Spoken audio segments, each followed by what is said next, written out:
everybody. Welcome you all. In today's class, I will be discussing what is the right approach for selecting your optional for IS examination. You see, every year, lakhs of students are preparing for civil service. Before starting their preparation for civil service, first of all, they think what is the best optional that they have to decide. What is the best optional? How to decide the best optional? By opting which optional, their possibility of success in IS examination would be higher.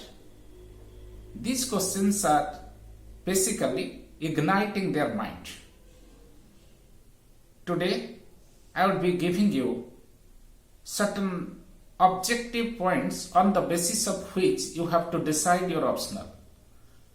First of all, at the outset, outrightly, I would like to tell you the fact that there is nothing like best optional. No optional is inherently scoring or non-scoring, because it is not the optional which scores, rather it is the candidate who scores. Therefore, before asking the question, what is the best optional, you should ask yourself a question whether the subject matter of the optional I think to opt for is interesting for me or not. If the subject matter of the optional is interesting for you, definitely it would be scoring for you. And if it is not interesting for you, it will never become scoring for you, though it may be scoring for some of your friends. Then second point that should be taken into consideration in the matter of opting optional is that availability of good guidance. The optional that you opt for, civil service. If you have not done graduation or post-graduation in that subject, then you have to think in that optional whether you are able to get good guidance from a teacher. What do you mean by good guidance? Actually, good guidance or good guide is a person who helps you cultivate the right frame of mind. Right frame of mind. Cultivating right frame of mind is very, very necessary for the purpose of understanding the subject, as well as developing mastering over the subject, as well as scoring good marks in the subject. So, only a good guide can help you cultivate the right frame of mind. Then the third point that should be taken into consideration in the matter of deciding an optional is that to what extent that optional is helping you covering certain sections of general study, to what extent that optional is helping you for covering topics of essay paper, to what extent that optional is helping you in the matter of having confidence upon the subjects or the questions that is asked in interview. So consider all these dimensions. That means to what extent the optional is contributing for your general study paper, to what extent it is contributing for essay paper, and to what extent it is also contributing for interview. Considering all these dimensions, then you decide the optional. If you take into consideration optionals like sociology, public administration, political science, history, then you would be in a position to see that these optionals are contributing to large extent into different sections of your syllabus prescribed by UPSC, either for prelim exam or for written exam or for interview. So these are the most popular optionals like political science, sociology, history, geography and others. Then why you opt sociology? Why do you opt for sociology? To what extent sociology will help you becoming an IS officer? You see, sociology is all about society. The systematic and scientific study about society is called sociology. You see, subject matter of sociology consists of family, marriage, educational system, political system, kinship, social change, etc. You see, whether you have studied sociology or not during your graduation stage or post-graduation stage, that doesn't matter. But informally you know the subject of sociology, the topics of sociology. Why? Because you have been born and brought up in a family. While we people grow in age, we get married, we have experienced the process of socialization through the process of growing up in society. We are having our relatives in society. You may believe in God or may not believe in God, that comes within yours, but the religious system. Every day you earn money, you also spend money. That is part of the economic system. And you see lots of changes are taking place in society. For example, in the process of industrialization, joint family is breaking down. Nuclear family is becoming very popular these days. Status of women is improving gradually. Even rate of divorce in society is growing day by day. Marital institution is becoming unstable. Apart from that, cyber crime is also taking place in society. You also see that in the era of globalization, lots of changes are taking place in society. Status of scheduled caste and scheduled tribe is growing also day by day, improving day by day.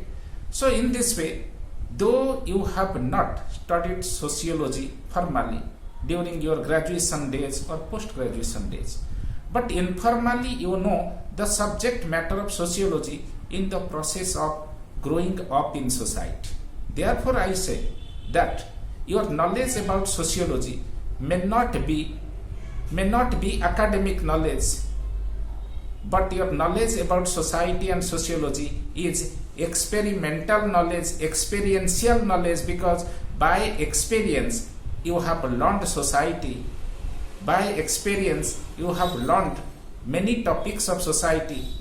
Therefore, if you opt sociology, that would become very interesting for you, because you have encountered society at each and every steps of your life every day. That's the reason most of the students across the country, they opt for sociology, because the subject matter of sociology is not unknown to them. Just they have to complete the syllabus by seeing the topics prescribed by UPSC. That's the reason, that is the whole and sole reason why sociology has become a very, very popular optional among the civil service aspirants over the last 3 decades. If tomorrow you become an IAS officer or IPS officer, ultimately you have to serve the society, and sociology is all about the study of society. So your idea about society and sociology will not only make you successful in examination, it will also help you understanding the society that you want to serve tomorrow after becoming a civil servant. Apart from this, if you consider the general study section, you would find that in general study section there is a part that is called social issue, topics of social relevance.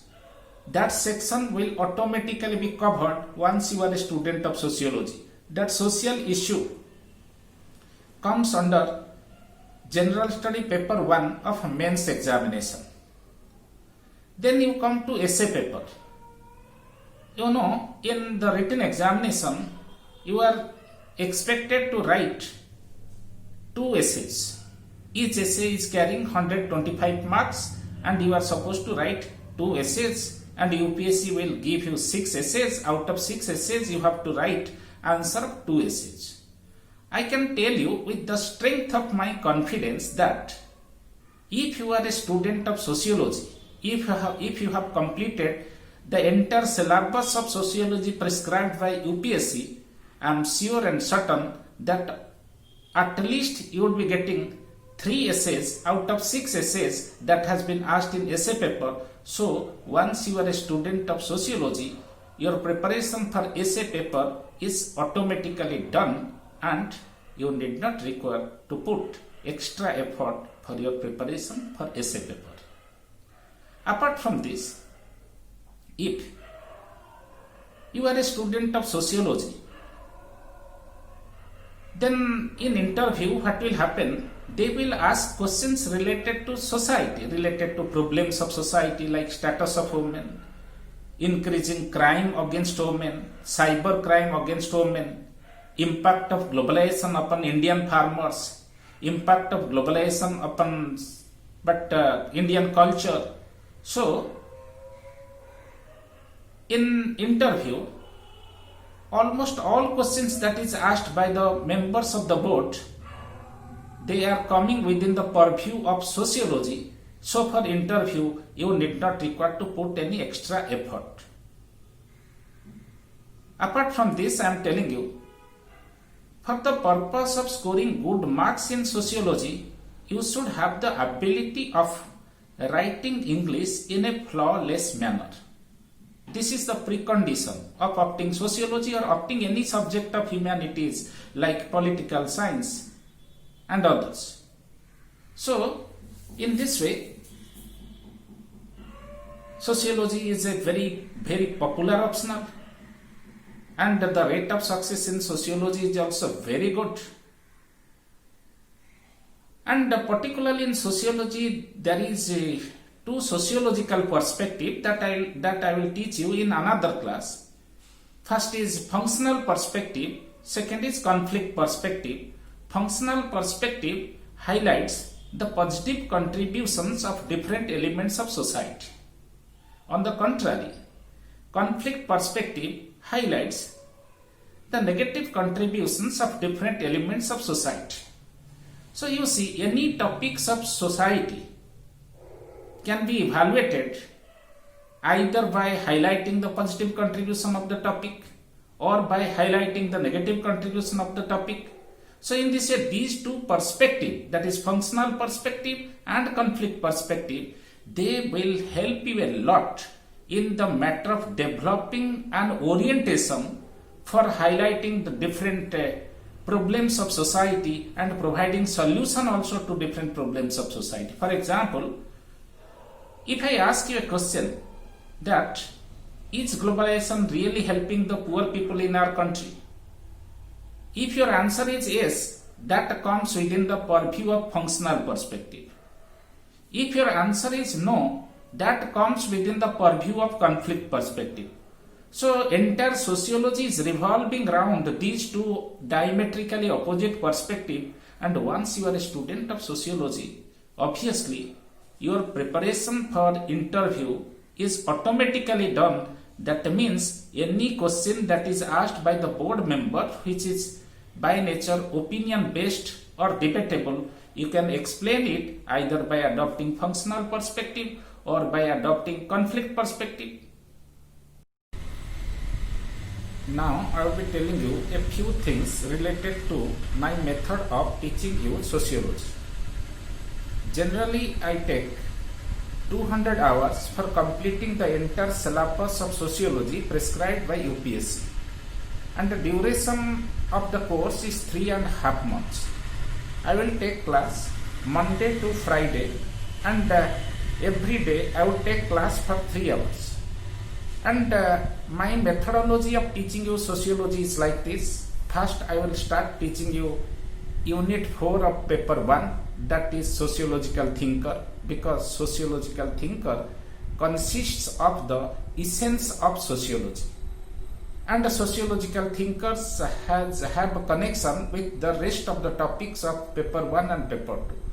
So first I will teach you sociological thinkers. Once the unit 4 is over, then I will come to unit 1, 2, 3, and as per the sequence I will proceed. And once the paper 1 is completed, then I will teach you paper 2. And my approach of teaching you sociology is like this. First I will pick up a topic from your syllabus, then I would explain you that topic, then I would also tell you how questions have been asked in the written examination covering that topic, and what is the possibility of asking question in some indirect way also from the same topic. And I will give you dictation related to the topic. I will also discuss the answer of the question that UPSC has asked from the topic. Okay, so in this way, one topic is discussed. Obviously, all the questions related to the topic will be discussed. Apart from that, what are the expected questions that will be asked in a twisted manner by UPSC, that will be discussed. Apart from this, at the end of the syllabus, I will also take 5 question answer discussion session, in which any doubts that you are having from questions of many years that UPSC has asked, you can ask me, and I would also help you understand how to write the answer of that question. Apart from this, in every week I will also conduct a test in which questions will be asked from the topics that has been discussed over the last week. This is my approach of teaching you sociology, and if you attend all the classes sincerely, I am sure that you will develop mastery over sociology within 3.5 months. This is all about my methodology of teaching you sociology. I think you might have got the things properly. Right now, I would also suggest you certain books for sociology optional. So these books just I am mentioning here in the board. Just you see the list of the books. You need not require to read so many books. Just read 5 or 6 books, both for paper 1 and paper 2 of sociology. Your preparation for syllabus, entire syllabus of sociology will be automatically done. Apart from that, you also go through my printed material for both paper 1 and paper 2, covering the entire syllabus. The updated material has been prepared. Apart from that, you also go through NCERT books for class 11th and 12th. Apart from that, you can also go for IGNOU material for graduation course of sociology. That will help you a lot. Rest of the things related to sociology that I will be discussing in the next class. Thank you a lot for watching this program. Thank you.